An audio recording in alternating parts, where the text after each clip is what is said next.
Jeff is on a temporary hiatus. I see. He has a contract with a company which is preventing him from Yeah, I see.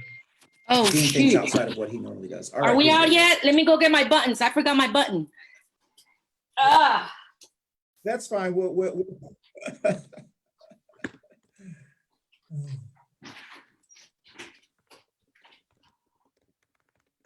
All right, we're live.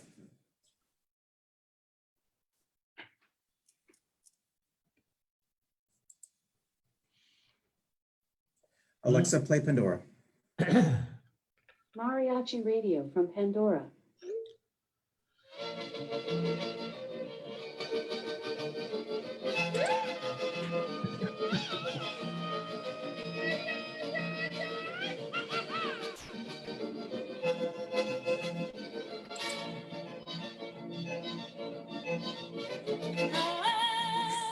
Oh, that sounds just like you, Ruth.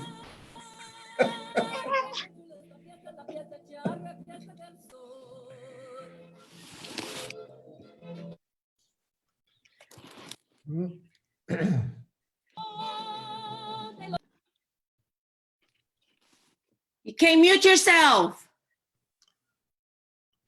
Yeah, you're muted. You can't mute yourself.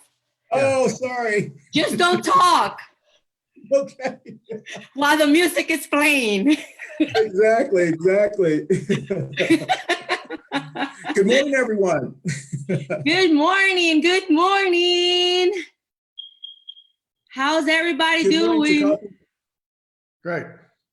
Great. It's a beautiful day. Allergies are a little challenging, which glad we have a physician on today so we can ask questions about what you and I have been talking about the last week. Take my glasses off. All right. Well, welcome everyone to Coffee and Pandusi. I want to welcome everyone who's joining us on Facebook Live. I have another computer here who I'm watching you on Facebook Live. And also those who watch us on YouTube later and on Facebook later as well. Starting Saturday, which, we do have a new weekend show, we will be able to stream on Facebook and YouTube at the same time and Instagram. So we'll have three platforms to be able to, you'll be able to watch us on. So I want to welcome everyone once again. Today is April the 1st, April Fool's Day. Wow. Well, That's why you I'm not invited. sure how to feel about that. We do have our co-host, Miss Ruth Perez, Mama Ruth. Welcome. How are you? Good morning, everyone. Good morning. Welcome to Coffee and Pan Dulce. And if you're watching us on live through Facebook, share so a lot more people can connect with us and ask questions and hear all the answers that Dr. B has for us, our special guest. Good morning, everyone down there in the studios. Okay, and I do want to go. Let's do what we normally do in our show. This is our second show doing a internet kind of platform, so to speak. So I do miss everyone at our table today. We're still at Casa de Cano, but everyone is at home. Let's go ahead and start with Ruth. Tell us, well, you already told us who you are, but tell us your button, and then we'll go to Dr. B, who is returning back. And then we have in the background, who won't speak till the very end, we have baby Trumpiñata. He has been watching our show.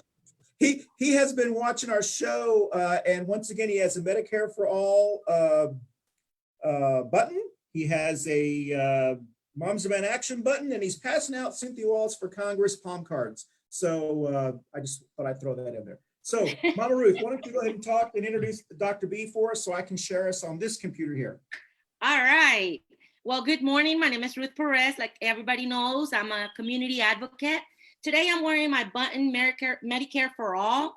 As we're going through this pandemic, we have to be sure that our family is covered and we don't have to worry about, dying of a virus where we can rely on getting medical help. A lot of our audience doesn't.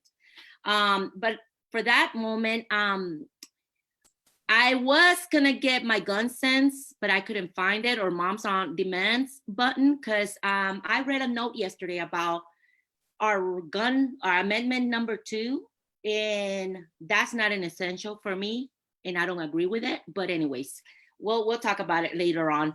I want to welcome Dr. B, Dr. George Bohmfalk. I can pronounce that name. Very I'm a good. Texan girl. Perfecto. He's a neurologist, correct? But neurosurgeon, there's a difference. Neurosurgeon. There I am. I'm kind of lost today. We're getting used to this new method, but let's welcome Dr. B. Thank you. Thank you. Happy to be here. And I obviously have on my Medicare for All button as my big cause these days. So we can talk about how that might have something to do with the current pandemic we're dealing with. Excellent. So Dr. B, you were on our show about 2 weeks ago. Actually, you were our last live show that we had here at home. So I killed the live shows, huh? Yeah. Yes. So interesting. A lot has changed in just, my goodness, since then. On that show, anyone who wants to watch that show, you can watch it on Facebook or YouTube as well. We talked about a lot of things, the coronavirus, and at that morning, Jeff Scott had said, who was our other co-host, had said the World Health Organization had not called it a pandemic. When that show ended, they actually officially called it a pandemic. So can you share with us how is, this is, there's a lot of concern and a lot of people around, especially who are on the stay-at-home order. We're all in Mecklenburg County, a stay-at-home order, I believe, until April the 16th. In North Carolina, I think it's till April the 30th. Ruth, am I wrong? Actually, it was April 16 before Cooper ordered it. Okay. Now it's a statewide. So now we have to wait until April 30th, all 100 counties, the whole state of North Carolina. So it kind of over up. Dr. B, can you update us on as much information as you can share about the coronavirus? And I don't even know how to ask you a question like that. It's pretty serious. I mean, I guess that's the case. Yeah, and what you mentioned a couple of weeks ago about it becoming a pandemic during the course of your last show just demonstrates what a rapidly moving issue this is. So we've had all these different measures about, the distancing and the stay at home and the lockdowns and all the restaurants closing and things like that. And you see this just kind of happening at a different pace across the country. So yeah, it's a big deal. And it's very appealing for, folks to try to minimize it and say, well, not much has happened here or there. And you look at certain states where there still doesn't seem to be much activity. But if you go back 2-3 weeks, there wasn't much activity in New York City or New Orleans either. And look where they are now. So it's really easy to take kind of a false sense of comfort in how we are today. And like Dr. Fauci keeps saying, how we are today, it doesn't have much to do with how we're going to be 2-3 weeks from now. So yeah, I'm very apprehensive about it. The press conference yesterday, they showed all these graphs with the modeling, and I think they did a very good job of explaining the variables and the uncertainties about that, and that they're just based on the information we have today, and that information is changing by the hour. So those graphs could change for the better or worse, depending on things. But now President Trump has kind of come around and acknowledged, yes, there certainly may be something along the order of 100,000 deaths in the country from this. I wouldn't be a bit surprised. Obviously, we all hope not, but I wouldn't be a bit surprised if that's going to turn out to be a low number. And the reason I say that is because there's still places like the governor of Florida, who seems to be resisting doing some of these more severe lockdown kind of measures for a whole lot of different reasons. There's a very, I think, understandable kind of debate going on about how, to what degree we should consider the economy in making our decisions as opposed to public health measures. And just me personally, I think that the problem harming the economy is not a fundamental economic problem, it's a fundamental health problem. And so if we deal with the health problem, then the economic problem will kind of take care of itself. And obviously that's nuanced because you have to maybe make different decisions in different areas. But to kind of say that we're going to be able to find some states that don't have a problem, so they ought to be able to be opened up. I'm afraid that's an invitation to those states being in the same situation as New York and New Orleans are right now. I just don't think we can be too cautious. And it's horrible what this is doing to everybody. And it's horrible what's happening to all the people being laid off and losing their employer provided health insurance that they loved and didn't want to give up. Well, here they are. All that's terrible, but it's survivable. And I ought to take a breath, but I'm just going to go ahead and say that as far as the economic situation and the relief to these people tend to forget about what a big, huge country we have and how much money we kind of actually have. And this bill last week of $2 trillion, somebody has said that we can easily afford as a country multiple times that. Like, I can't remember the number, but like 20 or 40 trillion dollars in relief in terms of supporting people who've lost their job and lost their health insurance and who need help paying the rent and helping businesses. The United States government has an enormous amount of resources to do these things. Mm-hmm. And I think that if we do them, then we'll minimize the long-term pain and suffering from this. That is true, Dr. B. I was thinking about how people are getting laid off and they've been there in their companies for a good while. They've probably been paying for their coverage and stuff. Once they get off, their coverage stops as well. They can't afford, President Trump is talking about sending us $1,200 per person. Yeah. That doesn't cover up no medical expense. That doesn't cover up it doesn't even cover my mortgage. Right. So we gotta do something about it. And if people are the leaders from all other states stay quiet and doesn't step up and they don't talk about it and they're just taking this as a joke, like they're following his steps, our country, it's worth more than what we're looking at. Yeah, for sure. Yeah. A question, Dr. B, is from your perspective, do you feel that people have come around since the last time that we talked with you 2 weeks ago? I guess that's what it would be. Have they come around to take this a lot more serious than we did at that time? Because I'll be very honest with y'all. After that show, I went on a trip to Atlanta over the weekend and had, hindsight's 2020. We were not in a stay-at-home order here in Mecklenburg County. And even though we had that show and I knew how serious it was because of what we were seeing and how we have been following it. And I had been even ridiculing our president for not taking it seriously. There was still a little bit of part of me that was probably, I don't want to say a denier, but it was like, well, if it was really that bad, it was really that bad. So we went to Atlanta and their restaurants were open and everything was open. And that weekend they ended up closing everything down.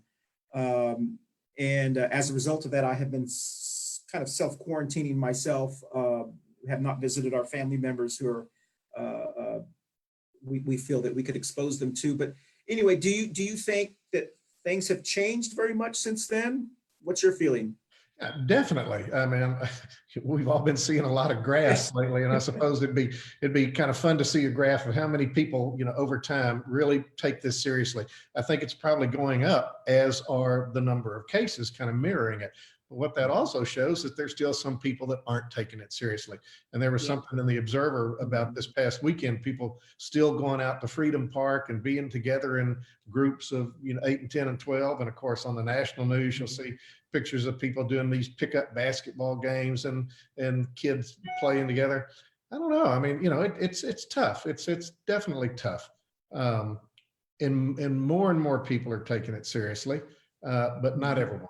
And I was really disappointed right before the ban went down, as more and more places were voluntarily closed. And I live very close to South Park Mall. And I walked over there one Friday evening after it was perfectly clear to anyone who was paying attention at all that we're looking for a problem. We need to be careful. And there had already been all these warnings in the media about, not touching things and blah, blah, blah. Well, so at the mall, oh my goodness, people were lounging all over those couches and chairs in the middle, and babies, you know, crawling on them. And it's like, man, that's just a culture medium for spreading this. People Yes. were opening doors to the stores and restaurants, and they were crowded around in these waiting areas. I mean, I felt horrible. Now, I must say, as a disclaimer, I was very careful not to touch anything the whole time I walked through. I was just an observer. I didn't touch doors or anything. But yeah, so that bothers me. It made me wonder if people not necessarily just being deniers, but just not being real smart about it, if that's going to be kind of the Achilles heel to this, because it doesn't take many, as we all know. You can be perfectly well, feel great, and you can still have the virus and be transmitting it to others. And then, you know, 3, 4, 5, 6 days later, you know, you start kind of getting sick or something. So yeah, we're getting there, but both on an individual people level and on a state government level, we're getting there, but we're not there yet. And you know, I'm pretty concerned. You know, on that particular comment you made, that people are touching and not knowing they might carry the virus. Sure. There's been a lot of misinformation where a lot of our folks don't understand the real meaning. Like they think that you have to really see a person coughing or being sick or with a fever in order to get protected or get away from them. Our order from our governor has not been very strict, and that's the main big problem. Strict, when I mean strict, is also lowering the power of our grocery stores. Our grocery stores and our, you know, like Lowe's, Home Depot, all those regular stores are open to the public, but they don't have a limit of who comes in and who goes out. And that's really putting all of us in danger, because I went and bought a gas tank propane thing for grilling this past weekend. I stayed in my car because I've seen the whole parking lot full. It was very insane how families are bringing their kids, their elders, their grandmas, their fathers into the store, where we don't know who's carrying the virus, eating cubes for 14 days, apparently. Some of us don't even know if they are in the process or finishing up the quarantine. They have to be more strict on that. Yeah, no, I agree, but it is difficult. And a lot of people talk about what a good job some of these Asian countries did, you know, and I don't know exactly which, but, you know, Singapore and Taiwan, some of these. They say, well, they did it right, and they really locked down, and look how they flattened their curve and cut down on their number of cases. Absolutely. But if you look at how they did it, I think in Taiwan, they did it by tracking people's by their cell phone use. And you would get a phone call from somebody in the government saying, we saw you went to Mary's house, and Mary went to Bob's house, and, you know, blah, blah, and somewhere there was the bug. And suddenly that's an invasion of privacy that Americans just generally kind of haven't stood for in the past. Yeah. There's a very interesting thing that goes throughout history, that there's kind of a constant balance between freedom and security. And, you know, it's a delicate balance. And some of these nations have said, well, we would rather be more secure, so we will lose some freedom and, you know, allow government to track us and things like that. That's a choice, isn't it? And particularly the United States, I mean, we're based on individual freedom above everything else. Well, so now we have to balance, you know, individual freedom versus public health and our own health, and wonder. Only when it's convenient. Well, you know, that's the problem. And after 9/11, this same issue arose with the Patriot Act or whatever it was, with all of these things that led to more, you know, government surveillance in the name of protecting us, right? So everybody's all for that. But then some people are concerned about the downside of that you're giving up too much of your freedom for that security. But that, you know, I've been reading a lot of history lately, and that's been going on since the cavemen, you know, this delicate balance between freedom and security. It's something we're constantly dealing with, and there's no perfectly right or wrong answer. Well, speaking of freedom, you know, our other co-host, Jeff Scott, who's a libertarian, I have been following him, and he is, his hair's been on fire about the government overreach that, and Jeff, I know you probably are watching this, you'll be watching this later. His hair's been on fire about how he believes, or many, not just Jeff, but many libertarians and some other people believe that our government has overreached, that we're overdoing it. And to your point, Dr. B, I mean, there is that balance that we have to weigh. And I would rather err on the side of safety for individuals, and then we can debate the freedom aspects. For libertarians, I think they see once we've given up, they think it can be overused, so to speak. But to your point about tracking people, North Carolina, there was an article, and I believe it was it may have been the Charlotte Observer. I'm not sure if it was one of the McClatchy papers, and it said that there's a company called Unicast. They're a data analyst company, and they were rating states on how well they're doing with social distancing. And North Carolina rated a C. And the reason we rated a C was because we obviously weren't doing a well enough job of keeping the distances.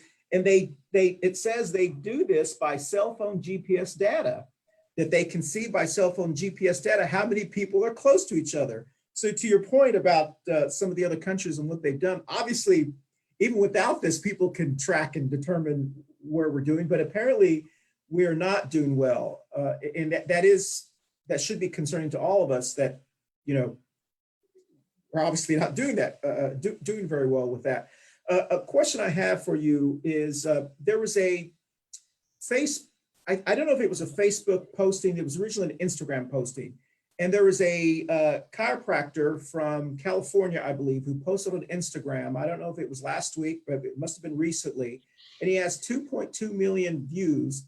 And apparently a lot of the information that he was passing, and people have been sharing it. And some of the social media, Twitter and Facebook have taken it down, but Instagram still has it up. And basically he was saying that the virus cannot survive hot weather. Hot weather was one of them. If you get a tan, the tanning lamp will kill the virus. There was about 10 things that he was saying. They all were proven false. Vitamin C was one of them, that vitamin C will kill or something will do with the virus or whatever. I'm not even sure how,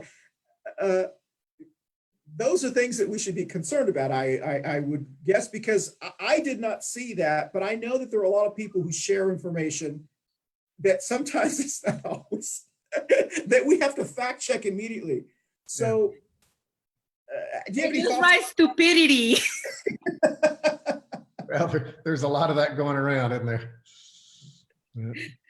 And it is very confusing because, you know, in the age of social media, I mean, we do have to accept, as individuals, I believe we have to accept some responsibility for whatever we read. What is to just take a little bit of time to do some research to find out if it's actually true before we actually share it.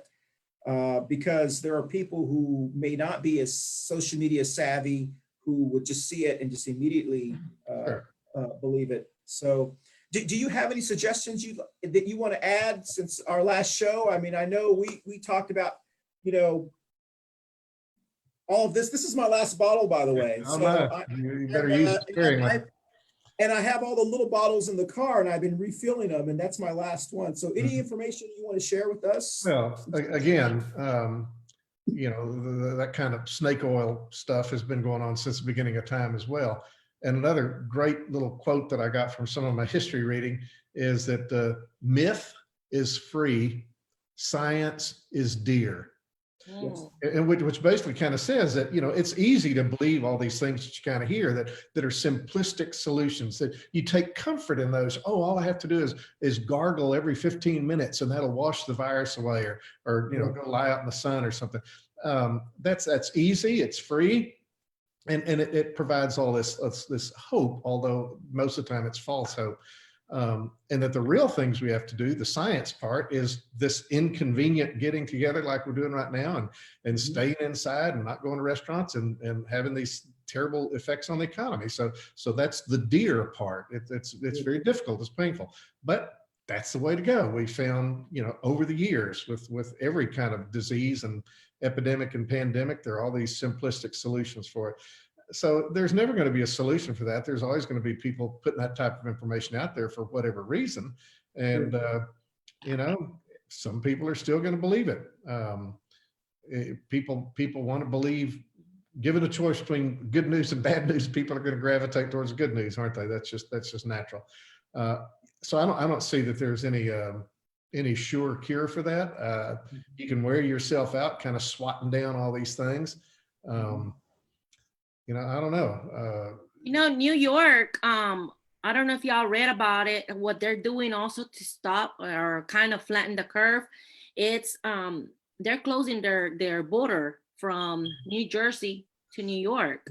And they're actually, I think I heard or I read where they have military troops going into their houses and finding out and, requiring proof of residency. If not, they're being sent back. It's like going to Mexico and send back all those Americans. Well, everybody's getting real border sensitive about this. And what you may be referring to, I'm not sure, is there was some talk this past weekend. President Trump said something about doing a quarantine of New York.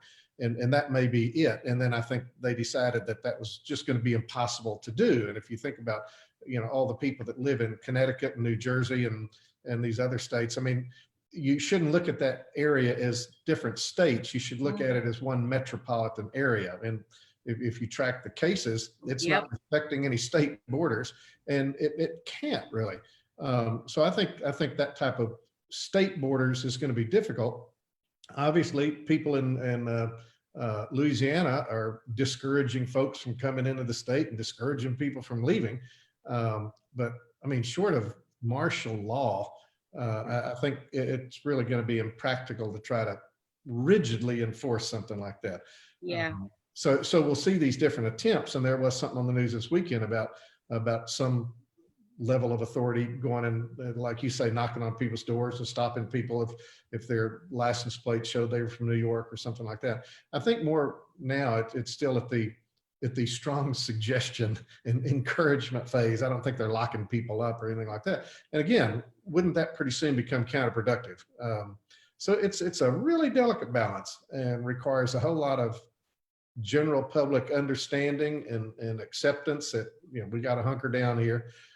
There are always going to be some that are going to flout that. There was this preacher, I think it was in Florida, maybe wrong, that decided to hold church services last weekend. So they arrested him. And so now you can anticipate there's going to be a freedom of religion case and all that. And I'm sure, I bet that's going to all just kind of get dismissed as a legal standpoint. Yeah. But I mean, how can you excuse, kind of getting the people in church? And of course, there you get the freedom of religion, where some religious people kind of feel, that God's going to take care of this if we only kind of pray to him. Well, sometimes religion doesn't work out too well with public health issues. So, I don't know. All right, we have two reasons for hair to be on fire now. We talked about locking people, what was it? I could just see Jeff Scott saying, I told you the government's overreaching with what you said about New York going into people's houses. So anyway, but question for Ruth. Ruth, how has your church, I've been waiting to ask you this question. What did you feel when you heard that the pastor, I think two of them, one in Florida and Tampa, and then one of them in Louisiana or Mississippi, one of those two. There's two of them that have been arrested. Oh, wow. So how did you feel about that? I kind of reached out to our government, our city government, to question that, because, our church is Latino. Our Latinos are taking things very severely, very strict. And I didn't want my pastor to get in trouble either, because we are kind of crazy sometimes.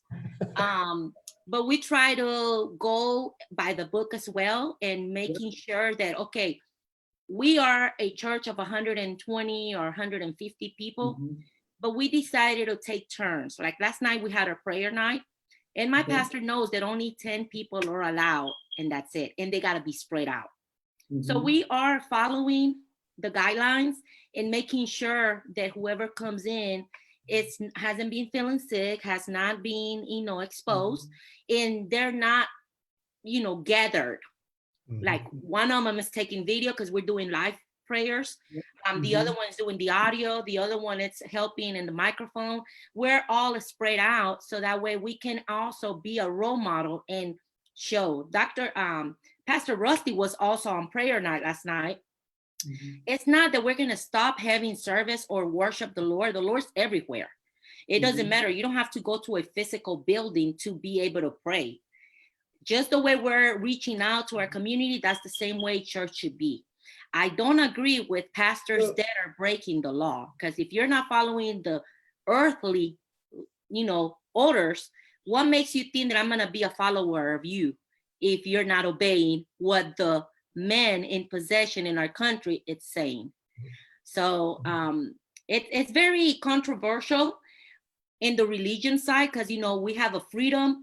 But let's keep our balance into that freedom. Let's be a role model, especially in this time. Sure. Well, question, Ruth, and this is just me asking, why wouldn't y'all just have the pastor like we're doing here, and everyone just, like, for an example, my family does, and this is even way before this, you think your family's crazy. I don't mean that facetiously. My family actually has Skype rosaries, where we Skype and they do the rosary. And of course, I always have the video off, so they think I'm doing it, but I hear them. But anyway, so why wouldn't has your church thought about just having the pastor and everyone, no one even going to the church? Oh yeah, we've had it. We've had it. Like Sunday, he was the only one in church service. We don't allow no one on Sundays because, people will go. No, he was by himself. I've also have friends that are Catholic, and they have their priests at a parking lot driving by doing their blessings. I have a couple of questions on our Facebook Live. I want to welcome John Autry. I want to welcome all the other ones that have been connected. My brother from Nicaragua is actually connected all the way to Nicaragua. And he said 100% agree with Dr. B, with Dr. George. Health comes first. The economic can be brought back with a good administration, but life, you can't bring it back. So thank you, George. His name is George as well. I have another question here. Well, Tara, hi, thank you. We miss you too. Also, we have a couple of questions of Mr. Perez, Capo Perez. He said, is it possible for the community to still go to the park and play with family, or is it a bad idea? Come on, we're trying to stop this virus. We're trying to flatten the curve. So read the news, understand, and if you want your good health, just keep yourself away and stay at home. He has another question. Ruth, let me chime in on that. Sure. Yeah, we all can't stay inside all the time. And so I think we do need to get out some. Now, in a place like New York City with Central Park, they can't really keep the people out unless they put gates or something like that. Here, I would think that like at Freedom Park, they might, maybe close the parking lot, or maybe just allow enough parking for 10 cars at a time or something, so that it would self-limit. I have no problem with people being out and around. I mean, my wife and I try to take a walk around the mall, around the outside of the mall, just to stretch our legs a little bit. But we keep our distance. And when you pass people on the sidewalk, you move over a little bit. It seems a little bit silly on the one hand, but I think it's a smart thing to do. So yeah, I think you can still go out to parks as long, like you said, Ruth, as you just use common sense, keep your distance. Don't all huddle around a picnic table together with people not in your household. So yeah, I think it's still fine to go outside on the walking trails and parks as long as we keep the distance. Great. Thank you, Dr. B. He has another question. He says, I have a question for the Latino community who work in construction and don't have money to pay bills, but are trying to work. Are we not supposed to go to work, or have no worries to go to work? Well, you know what, Ruth, is to add to that, add to your question, or the question they had. I have driven around and I have seen construction workers or utility workers, all 6, 7 of them, all together And I've only seen one wearing a mask, and that may have been because of dust, not necessarily because of what's going on. So it seems to me that they are incredibly vulnerable. Dr. B, do you have anything to add about that? Yeah, two things. There's a huge apartment construction thing going on by the mall, and I was pleased that they're still busy and there's trucks going and people working. So I'm all for maintaining that economic activity and supporting these workers and families as long as they can do it safely. At the same time, standing there on the corner was a construction crew, maintenance crew, survey crew, I think from, I suppose, the city. And as you said, there were three guys, within 2 or 3 feet of each other. So yeah, I'm all for all the home construction and all the other construction activities as long as they maintain their distance. And I would think that that would be somewhat easy to do on construction sites because by and large, you're not shoulder to shoulder on those. So yeah, you see these yard maintenance crews out and things like that. Great. I think as much economic activity as can be done safely with the distancing, go for it. Just common sense. Sorry to interrupt you, Dr. B. Yeah. Last Saturday on our first weekend show, we had Councilman Matt Newton on the show, and he is doing periodic, maybe not every day, but every other day, updates about city. I know Commissioner Mark Jarrell, Mark for the People, and Councilman Malcolm, I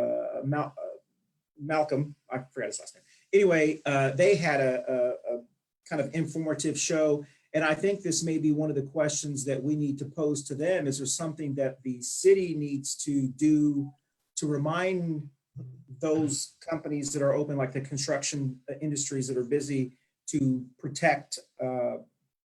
I'm just curious if that's something that we probably need to bring to their attention, because I don't think that, I know Walmart is instituting some safety measures for their employees starting, I think they announced that yesterday. The other big change is they're putting up, is it splash guards, I believe? Sneeze guards, they call them, yeah. Yeah. I don't know how that's going to work, but I guess it may make people feel a little bit better. I know we have a very good friend of ours, Lily, who works in one of the grocery stores, and she's constantly concerned about, being exposed, and she has to, unfortunately, she financially, she has to do that. We have a question also. I don't know if you can see that question from Michael, Ruth. Yeah. It says, what would you say to people who hesitate to get tested because of cost? $73,000 for treatment without insurance. Yeah. I think that's being addressed kind of in these days about kind of how to encourage people, well, let's back up a little bit on this whole testing thing. I'm confused about it. I think everyone's confused about it. You hear some world experts from universities kind of saying, look, the horse is out of the barn. Don't test right now. Let's work on the mitigation by the distancing, and let's do that. And we can test later to find out exactly how wide it has spread in the communities and things like that. Others say, oh, no, we need to test. But then these other folks say, great, I'm sorry, we just don't have the reagents and we don't have the facilities and everything that's needed. So I just don't know. I can't give an answer on what the thing about testing is. But on the financial aspect, there's more and more movement almost every day. And I don't keep track of it, but I've heard that some major insurance companies have said that they'll waive all copays and deductibles for testing, and maybe even one or two have said for treatment. I think that's going to get taken care of. I predict that in this, the big relief bill last week was like $2 trillion or something. I would almost be 100% sure, although I can't guarantee it, that Congress is working right now on the next relief bill. And I would hope that has something to do with covering payment for testing and probably treatment. And I hope that it goes even beyond that, because we have these millions of people who we talked about earlier are losing their employer provided health insurance. They're suddenly uninsured. And so I would hope that we would come up with something like, well, let's immediately qualify them for Medicaid, something like that. Some people say Medicare, but Medicare is a little bit complicated, and that has a 20% copayment for parts of it, things like I think that and I haven't studied this in depth. This is just kind of off the cuff. I started thinking about this last night. Would it work to say everyone who's lost their job-related insurance can immediately go on Medicaid? It's not great, but it's an interim measure, and that might be a method to motivate those 13 or so remaining states that haven't expanded Medicaid to do so. And that would provide a whole lot of safety and security. I would think relatively simply, and that probably be the least expensive way to kind of do it, to at least give that degree of security until this all kind of passes. And then we can talk about, okay, where do you go from there? Maybe move on from there to Medicare for all, which we all think is the ultimate solution. That is interesting you say that, Dr. B, because that's exactly right. I mean, lots of the unemployment numbers came out, I think, the end of last week, first of this week. And North Carolina is like 5th in the nation as far as unemployment claims, which means that we're going to have a lot of people who are either going to lose their insurance whenever the month ends, because it's paid by the month. Is their employer going to pay that insurance? Are they going to have to, do they have to go into COBRA? That's a very complicated, confusing time for a lot of individuals. And I can't imagine a lot of the hourly employee companies are going to keep paying their insurance. Salary people may be treated differently, but the hourly employees are going to have a difficult time when that next month comes around and how they're going to be insured. But just to give a little plug, there is a town hall tomorrow that is being hosted by former Mayor Jennifer Roberts. I believe it's at 6 o'clock. And we'll post that on our Facebook page. And it is going to it's being co-sponsored by the African American Democratic Party of Mecklenburg County, the caucus, also the International Minority Caucus, and I believe it's the North Mecklenburg Progressive. There's 3 groups, I believe, and Congresswoman Alma Adams is going to be on that one as well, and that may be something that we can ask her or bring to her attention, because I do believe that they are negotiating as we speak another stimulus bill or some type of package. I don't know what's in it. Right. That's very important. That's very important because we're talking about maybe another stimulus pack. However, we have a couple of more questions here, and I am very concerned as Latino, as an immigrant family. I want to shout out to my boys, all my older sons. They're connected and they're asking questions because I guess they've been looking for answers. One of them says, there's like 50 guys working together, working at the Eastland Mall area. These regulations can be forced to undocumented immigrants who won't qualify for the stimulus benefits. They won't get any help. However, shouldn't we advise them? And then the other question, because I think they're both into, well, the other one I'll ask after we get this answer. The undocumented immigrants to not go to work because of no help to their help, and that is it's very confusing, because yes, we are full of immigrants in our country, especially in our state. The majority of those workers that are out there doing construction work are immigrants, and they don't qualify for the stimulus help. They don't qualify for none of the benefits that we are getting. Like Governor Cooper said yesterday, oh, whoever doesn't have any food can just go online, get an e-pass and apply for food stamps and no questions asked. Not our immigrant families. How can we help them to spread the word, to take care of themselves? Because that's growing. The epidemic is growing. The pandemic is growing on their families as well. I see all these Hispanic stores packed inside the stores without, I guess, enforcing the order of distancing, of 10 minimum. I mean, how can we help this community? Maybe not monetarily, but to keep them safe. I wish I had an answer for you. Yeah, boy. I mean, that's up before the pandemic. That was one of the huge issues of any type of, proposal to expand healthcare and make it universal. There's this huge emotional thing about, should it include the undocumented immigrants? So now this is compounded, by this pandemic. Heavenly days. No, I don't have a solution for that. But I mean, even if in what I would think would be a good solution, if we suddenly kind of said, okay, everybody kind of qualifies for Medicaid until the economy rebounds, that would still exclude them, wouldn't it? Yep. So maybe there has to be some provision that would probably kill any kind of discussion, unfortunately, because of the political divide over kind of what to do about the undocumented immigrants. So I'm sorry. I wish I had a better answer. Now, I would love for our city officials and our government itself will kind of picture and see the reality how our immigrant people are sustaining our country, especially right now, as you know. Girl. All these companies are laying off. All these companies are firing people, closing their businesses. But guess who's still working? Guess who still gets up and go to work with no benefits? Yeah. And Well, still paying taxes. I may have mentioned this on the last thing, or maybe I'll talk to Jeff afterwards, but this is another little fact that a lot of people don't like to acknowledge. And that is, I think by any measure, if you look at the dollars, the undocumented immigrants pay more into our health system, most of our social, safety net kind of program, than they remove from them, than they derive. Yep. So, there's this sentiment out there that, we can't let these undocumented people just kind of over and get all this free stuff.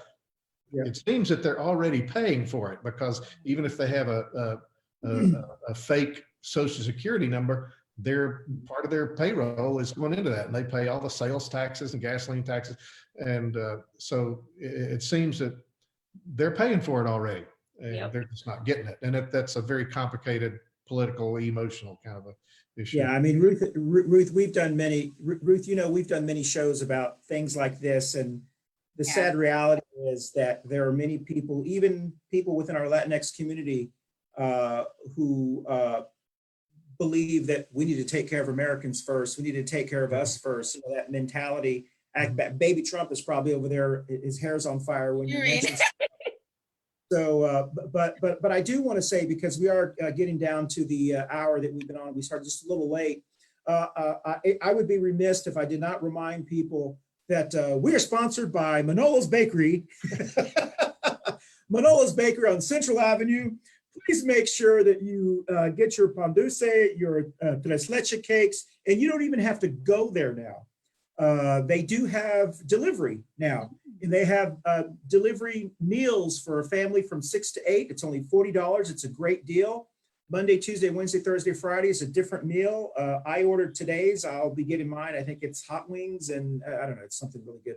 So please remember the small businesses that are still trying to survive during this time period. And also, we want to make sure that we salute to Coffee and Pan Dulce. We didn't do that in the beginning. So salute everyone who is watching our show. And I do want to say, before we have to close out the show, Dr. B, one of the things that I've been very impressed, and I'm trying to look at as much positive as I can, and it's hard to, especially since our current leader of our country, in my view, just really did not do well in this situation, and we're just playing catch up. Anyone who's ever practiced crisis management would look at this and go, oh my God, I cannot believe, we're doing this. But the reality is that's the situation we have. And I'm so impressed by the Dr. Fauci, Fauci, him. I've been very impressed by the health department of Mecklenburg County, the person who's been speaking, the person from the North Carolina Department of Health and Mandy Cohen, right? Yes, I've been very impressed by them. They have been able to give us information that has been rational, responsible.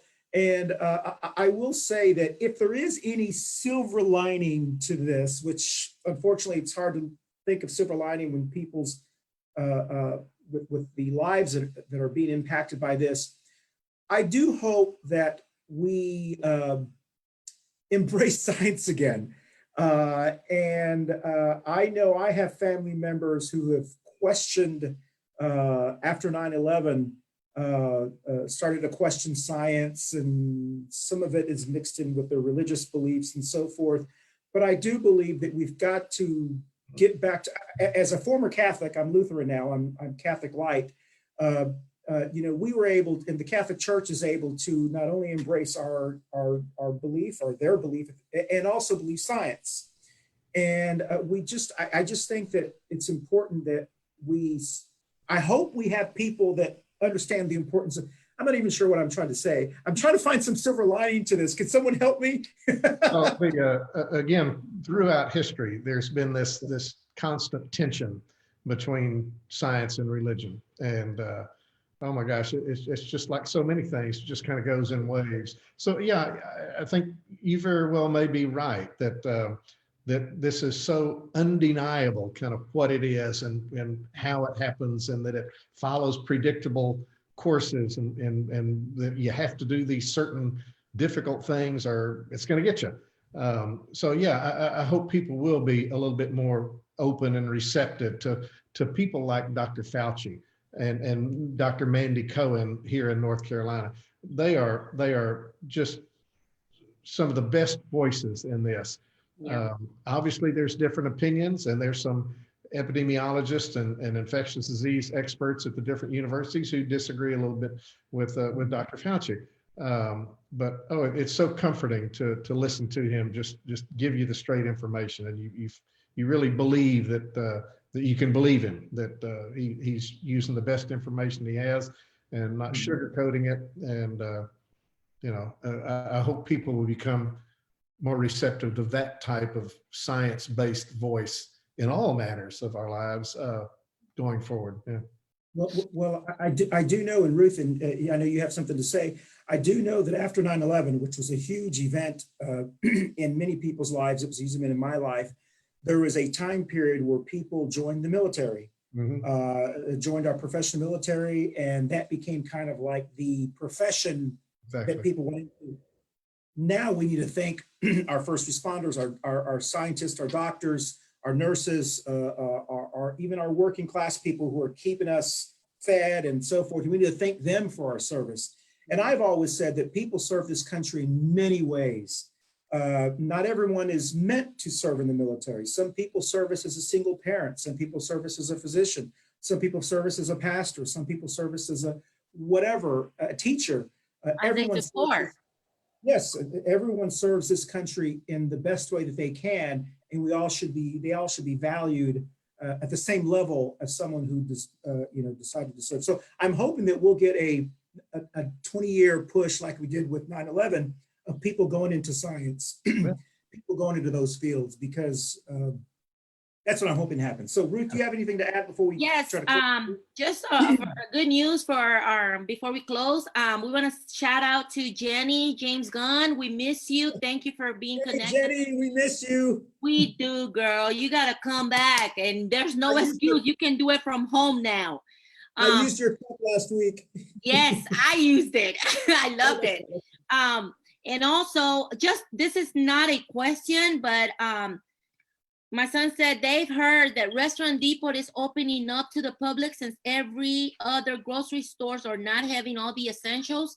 That's a great opportunity, and that will bring relief to some of our stores. So my people, community, it doesn't matter if you're not a member from Restaurant Depot. It's off of Wilkinson Boulevard. Swing by there, because I've heard there's a lot of families that are still not finding any meats, any groceries. So this is a good opportunity for y'all.